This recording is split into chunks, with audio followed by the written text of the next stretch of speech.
How to open developer option in Redmi 13 pro plus 5G অথবা অন্যান্য যে কোনো মোবাইলে কীভাবে আমরা ডেভেলপার অপশনটি ওপেন করব। প্রথমে আমরা যাব সেটিংয়ের মধ্যে।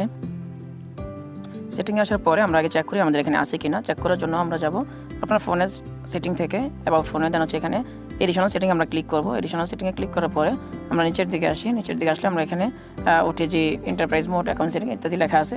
এখানে গেলে আমরা দেখতে পারতাম যে ডেভেলপার অপশনটা আছে কিনা। এখন নাই, থাকলে এখানে থাকতো। এখন যদি না থাকে তাহলে আমরা কীভাবে ওপেন করব? সেই ক্ষেত্রে আমাদের যাইতে হবে অ্যাবাউট ফোন সেটিংয়ের মধ্যে। অ্যাবাউট ফোনের মধ্যে এসে আমরা এখানে ওএস ভার্সন যে লেখাটা আছে এটার মধ্যে আমরা 7 বার ক্লিক করব। Then you are now a developer. আমার এখানে ডেভেলপার চলে আসছে। এখন কোথায় গেলে সেটা পাবো? আবার যাইতে হবে আমাকে এডিশনাল সেটিংয়ে। আমরা নিচে যাই, এখান থেকে হচ্ছে আমরা যাবো এডিশনাল সেটিং। এডিশনাল সেটিং থেকে আমরা নিচের দিকে আসবো। এখানে দেখেন এখানে আমাদের এখানে ডেভেলপার অপশন চলে আসছে। এখানে ক্লিক করলে আমরা দেখতে পারবো যে ডেভেলপমেন্ট অপশনগুলো কীভাবে কী কাজ করতে হয়। এগুলো ভিডিও চাইলে বিস্তারিত পরে আলোচনা করবো।